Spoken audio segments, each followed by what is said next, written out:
Media became so toxic. Man, the NBA media been toxic for a while now, man. It didn't just become toxic, but I feel like the NBA media it's been kind of toxic, bro, for a couple years now. Yeah, bro. I'm gonna be honest. I don't know what it is though. I don't know why it's so toxic. I don't know what started it, but hey, it had to been like ESPN First Take. That might have been what started it, but I mean, shit, bro. It's the media, bro. The media is toxic in every aspect. So I mean, you know what I'm saying? You gotta expect stuff like that. But let's get into the video. In the last few years, the NBA media landscape has started to look like the sports version of the Kardashians. Seems like every couple of weeks, that's a crazy comparison. Player grabs national headlines and creates drama out of thin air. Isaiah Thomas recently went off on LeBron. I would never let one of my... All right, now this right here was just like Isaiah Thomas did this for absolutely no reason though. Like, you telling me I can't hoop, I can't get a shoot around with my shirt off, bro, and nobody's in the stadium. No one's in the stadium, bro. You telling me I can't just shoot around with my shirt off, bro? You telling me back in the day y'all didn't do this? I feel like Isaiah Thomas was just talking right here, bro. And I respect the OG. He was a demon. But it's just like, bro, you really mad at this? Are you really mad at this? Come on, bro. Oh my God, is it muted? Why did it just get muted? All right, we back. Like this. Kendrick Perkins had notable beefs with Draymond Green, Kevin Durant, LeBron, and plenty of others. Shaquille O'Neal might be the biggest provocateur of all, having public feuds with JaVale McGee. I don't watch that. Dwight Howard, Rudy Gobert, KD, Donovan Mitchell. You don't have Donovan Mitchell. To the next level. I said it on purpose. I want you to hear it. What do you have to say about that? All right. As well as beefing with other analysts like Shannon Sharpe. Shaq's colleague on Inside the NBA, Charles Barkley, often shows distaste for the current state of the NBA, bashing the style of play and calling players soft. They don't play every game, they rest, they fly private jets. When I played, we flew commercial. Oh my gosh, bro, you're just jealous. Oh my goodness, that's what it is with you, Charles Barkley. You've been jealous for some years now. Like, damn, bro. Just accept that the NBA is evolving, bro. They're getting in private jets now. They're not flying commercial no more, bro. We're going in private jets, man. God damn, Charles Barkley, bro. Private jets. When I played, we flew commercial. Chuck's recent feud with the Lakers coach JJ Redick is just the tip of the iceberg, as he's had feuds with Kobe, Bron, and KD, along with many others. Even former players who are not constantly featured on national media find ways to criticize when they appear on various podcasts. Wally Szczerbiak called Tyrese Halliburton a wannabe all-star, completely unprompted. Bro, what? Wannabe all-star, let me keep it that way. He's in his second year, he's a very good player, he's not going to make the all-star team. Although Halliburton is a much better... What type of hating shit is that? What year did he say that? Did he say this season? Or did he say that last season? Because if he said that this season, oh my God, that aged horribly, buddy. That shit aged horribly if you said that this season. In his second year, he's a very good player. He's not going to make the All-Star team. Although Halliburton... You can't call him a very good player and say he's not going to make the All-Star team. No I want to be All-Star. People who come before me, but I don't know. He had a lot to say about me. And, I was really like questioning, like, first, who is this? Magic Johnson often... Who is that, though? Players. Most recently, clashing with Anthony Edwards. So I had to just hit him, like, look, man, talk to me when you want something. When Edwards spoke about not wanting to be the face of the NBA, LeBron stood in his defense, citing the trend of negative media coverage. Why do you want to be the face of a league when all the people that, that cover our game and talk about our game on a day-to-day basis on everybody? The NBA that's is true. the only sports league in the world where former players and media are constantly talking trash about the current players. They do, because they hating. Bro, they are jealous. They are jealous. It's not like how it was back in the day, bro. They are just jealous. So the skill level in the NBA is the highest it's ever been. Meanwhile, in the NFL, you don't hear Joe Montana going on podcasts and throwing young quarterbacks under the bus. Wayne Gretzky never downplays the current level of hockey in the NHL. And Derek Jeter doesn't talk trash about today's shortstops in Major League Baseball. But why is the NBA so toxic? Why did it become the National Hater League? How did creating drama seem to become the media's Oh main yeah, goal? this guy was part of it. Become the National Hater League. How did This guy right here was part of it for sure. Skip Bayless, yeah, we not forgetting about your toxic ass, bro. I don't fuck with Skip Bayless. I like Skip Bayless, but I don't like Skip Bayless, bro. When he get the making takes and stuff, I hate this nigga Skip Bayless, bro. But then it's just like, bro, watching Skip Bayless makes you laugh at the same time. I don't know how to explain it. It's like I don't like him, but I like him. I don't know, bro. creating drama Cause he says shit I don't like, but it's like I want to keep watching him. seem to become the media's main goal? Oh yeah, we all know both of these two are a big reason to.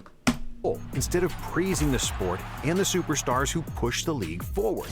Some 40 years ago, back in the 80s, the relationship between the NBA superstars and the media was in a much better place. The league had a much smaller following, and both the league and its stars needed to have great relationships with journalists, since it was in everybody's best interest to push a great story forward. So beat reporters used to travel with stars on team flights. They'd grab drinks and have dinner with players, and the relationships were so intimate that reporters even got invited to players' homes. Jack McCallum, a longtime NBA writer for Sports Illustrated, covered Michael Jordan's career intimately, and it was a mutually beneficial friendship, since Jordan needed a media voice to increase visibility as there was no widespread TV coverage. All of our games are on television every single day. In the 80s and the 90s, you may be able to catch one game if you had it locally. If your team had a local broadcast deal, you could catch it.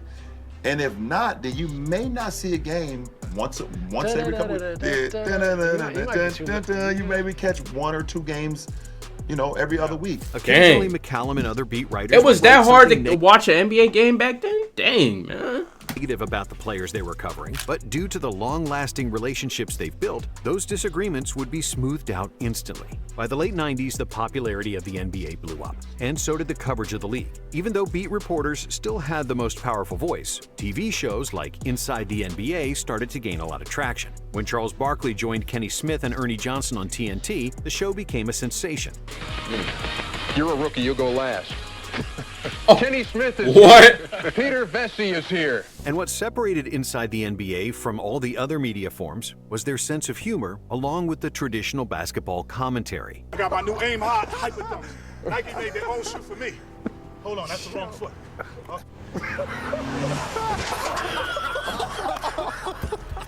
And even though the guys on Inside criticized players, Smith and Barkley had all the credibility in the world, since they were both former players, and because they weren't shy of making fun of themselves. And that's my mother's birthday. Happy birthday, Mom. Hey, birthday. Your mom's birthday on Halloween? Halloween, man. I'm not even going to touch that. You met my mother yesterday. You better be nice. You know I love your mother. There you go.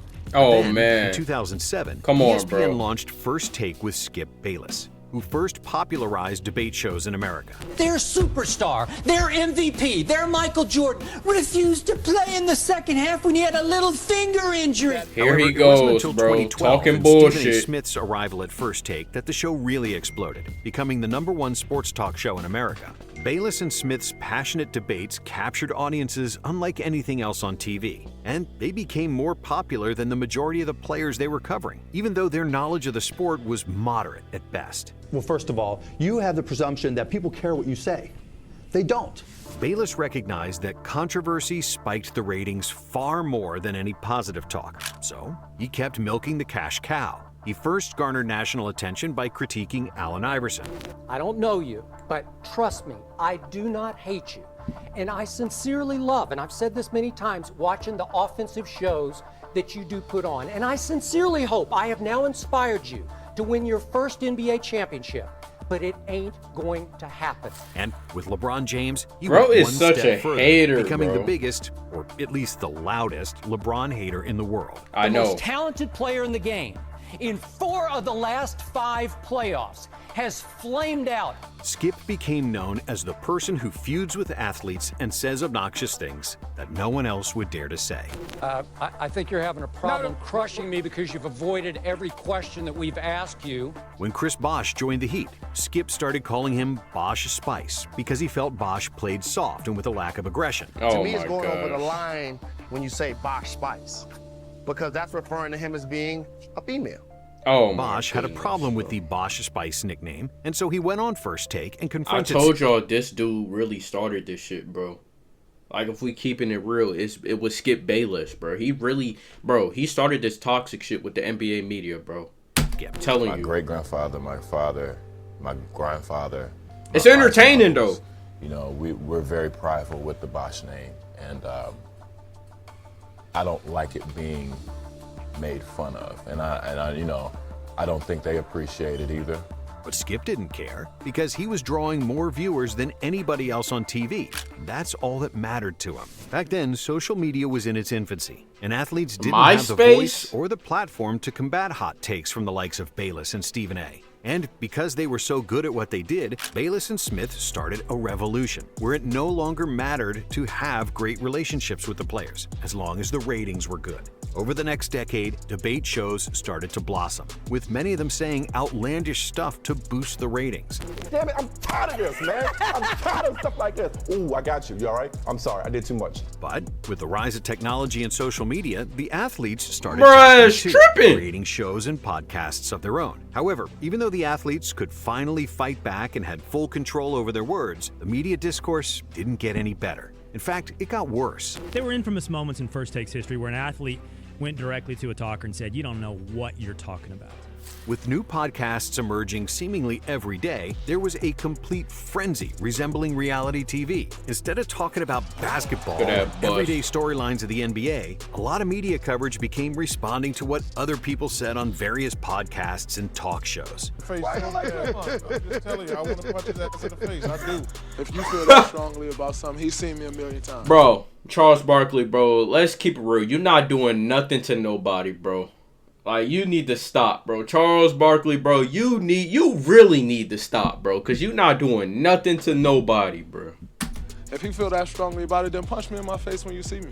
Soon enough, the new media, a term coined we know Draymond gonna get it on, though. The old media, and the likes of Stephen A. Smith and Kendrick Perkins, who were still thriving on debate shows. Perkins in particular became a national sensation for his hot takes. When you come on TV and now you're taking yourself out of the basketball space and you coming on here and you being the NBA analyst, homies don't matter no more. You gotta come on here and speak the truth. And a willingness to upset current NBA players, some of whom were his former teammates. We all need to come to realization that James Harden game is on the decline right Bro, now. Bro, like, oh, this nigga, bro.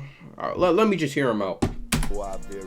Like many others, Big Perk followed the blueprint set up by just Skip saying Bayless. shit, But bro. Since he was a former player and an NBA champion, his voice was arguably even more powerful, and it set up a series of controversies that became national news. Perk had beef with Kevin Durant, calling his move to Golden State the weakest he's ever seen. A few years later, Perk had it was kind of weak, though. Who didn't hold anything back. Because all these dumb talking heads ain't never done it. They don't understand it. Even the one that has done it don't act like he's done it because he's an idiot and a moron. Oh, and shit. wasn't really that good of a player.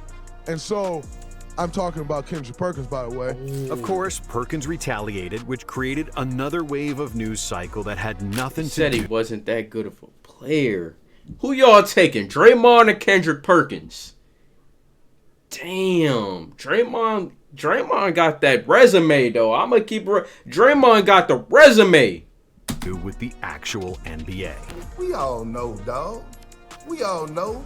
You all bark and no bite. We know this. Cap.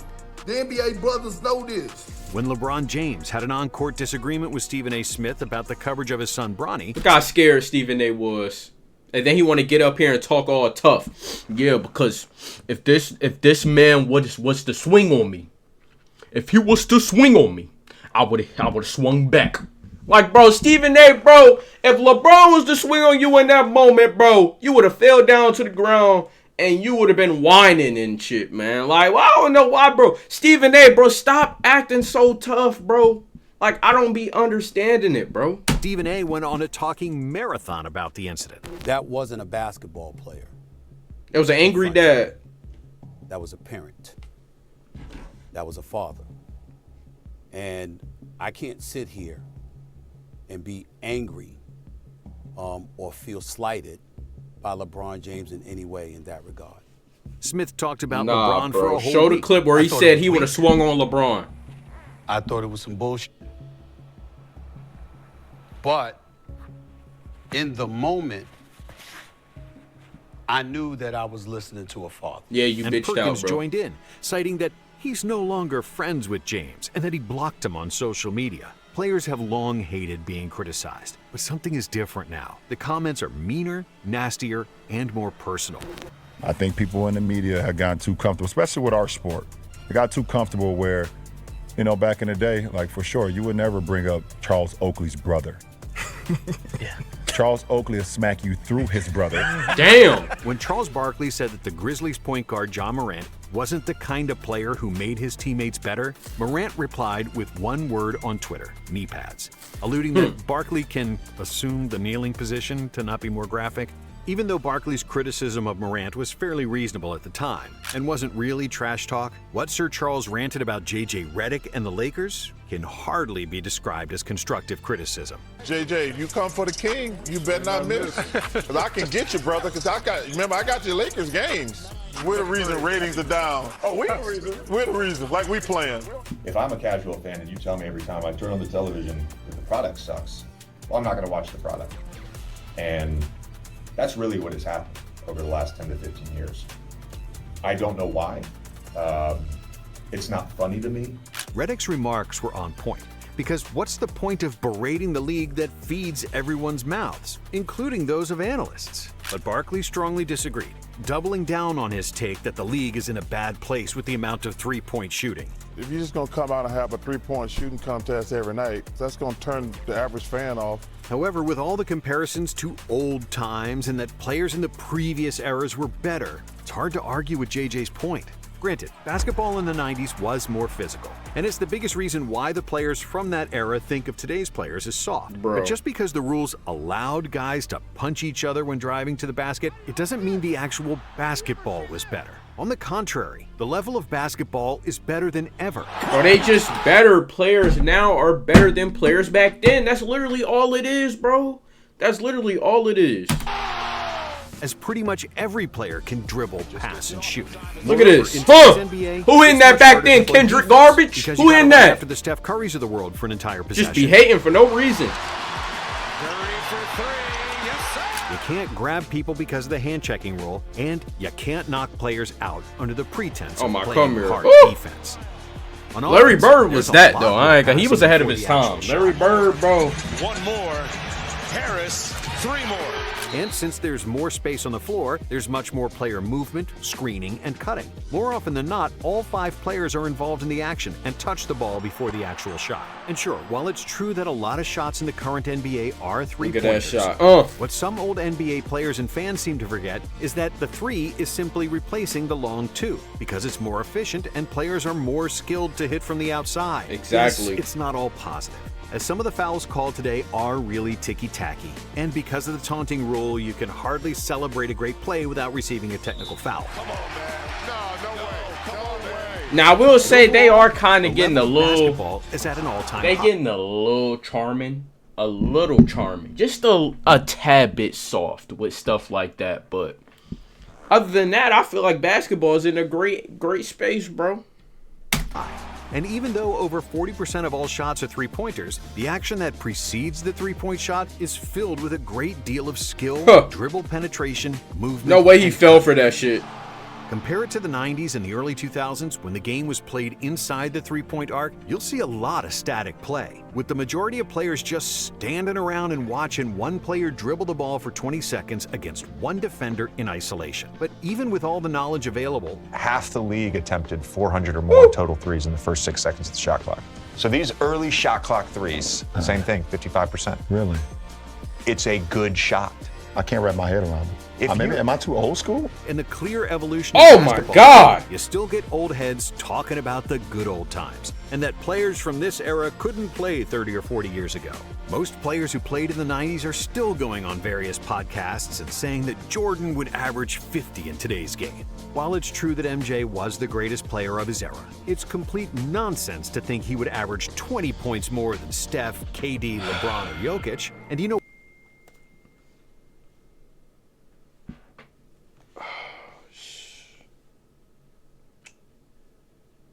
Oh, bro. Like, I just can't believe it, bro. No, like, who's saying that shit, bro?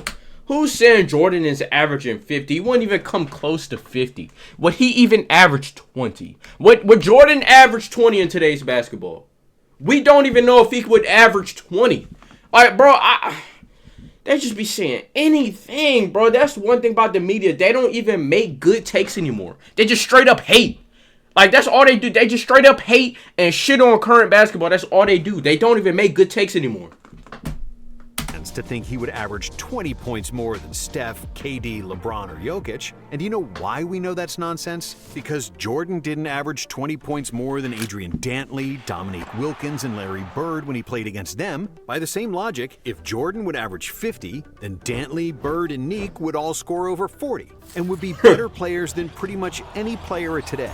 And do you really think that Adrian Dantley is a better player than LeBron or KD? Look, with all respect to Dantley, who was a heck of a player, he's not better than those guys. And the question should be, could he play in today's era? Not the other way around. A big reason why there's hate from old NBA alumni is jealousy stemming from the fame, status, and money that the current players What did I just say? They're just jealous, bro. Earn 10 times what superstars got 30 or 40 years ago. And jealous ass old heads. Some of the old heads, especially since they had to fly commercial, didn't have proper health care, and were dealing with elbows to the head. Oh my God! However, on the flip side, modern NBA players are under more scrutiny than ever before, with everyone and their grandma commenting on their every mistake. Ja Morant has the skill, the speed, and the star power to make him one of the faces of the NBA. But for the second time in 3 months, we're not talking about his unique talent. We're talking about his choices.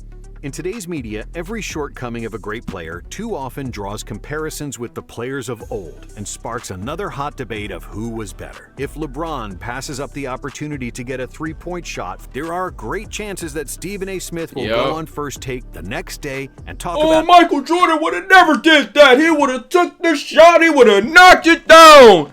Game winner Michael Jordan. Hey, Kobe Bryant, you know, he would have never did it either. He would have went up there, post fade from 3. He would have trained it. See, LeBron, he would never be in a conversation with those guys. That's all Stephen A. do, bro. Like, that's all this nigga does, bro. Just hates. Just hates, bro. He used to make actual decent takes, bro. How LeBron doesn't have a killer mentality. Stephen A. now is just a hater. Never pass up that shot. What the hell was that? And that kind of talk is unnecessary. There's also no reason to throw current players under the bus every other day. I had Jordan #1, Kobe #2, and I had James Harden at #3, and I was tripping. To be fair, Stephen A., Kendrick Perkins, and Charles Barkley, they're great at what they do. But to validate JJ Redick's point, you can still be great at talking about basketball without diminishing the value of the NBA and its current superstars. People like Kevin Garnett, Matt Barnes, and Larry Bird are always complimentary about today's players. You see these old broken down NBA players talking about their era and how great they were back then, and the players today are not as good as they were back then. That's crazy, man. Yeah, tell him. And obviously, you haven't seen LeBron James the last 17, 18 years. Exactly. You didn't see Klay Thompson score 37 points in 1 quarter. Or obviously, you don't see James Harden come down the lane getting ready to dunk on whoever's standing there. I mean, it's just amazing. Yeah, tell him, Larry. Game today, and I couldn't be more prouder of him. And they have great. Tell him, Larry. These old ass niggas is just hating, bro. Jealous ass niggas, bro. It's making me mad, bro. It's really making me mad that they not proud and they just fucking jealous and envy, bro. It's really making me mad, bro. Without bashing the like, it modern really era, is. I don't see why former players feel like it's their spot. Or does it make them feel better to disrespect these guys?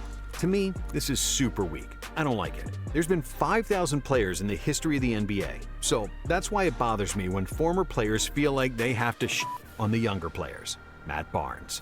However, in the world we live in, negativity and drama will get more clicks and views than celebrating basketball. That's why, for example, ESPN fired Zach Lowe, who is one of the best analysts in the history of the profession, while Stephen A. Smith has a contract more lucrative than 80% of NBA players. That being said, it's fair to say that the current NBA media ecosystem is flawed, but both sides can still find some form of middle ground. Most fans don't want to watch Mind the Game every day and dwell on basketball tactics Monday through Sunday. For a casual fan, it's easier and more fun to follow debate shows. And that's perfectly fine, as both programs can coexist. And all as long as you don't overdo it, bro. Like, we all love the debating, bro, but y'all just be overdoing it, man. Involved can have mutual respect for each other. Why are you shooting the ball in warm-up and you never shoot it in the game? I shoot when I have to, Chuck. Enjoy the beautiful game of basketball and the great league that is the NBA. Thank you for watching. And if you like this video, we have another one for you right here. Hey, this was a great video, man. I'm not gonna lie. I didn't realize that these old heads was really hating as much as they are. That is crazy. I did not realize that. But, hey, I'm gonna see you on next video, and I'm out, man. Peace!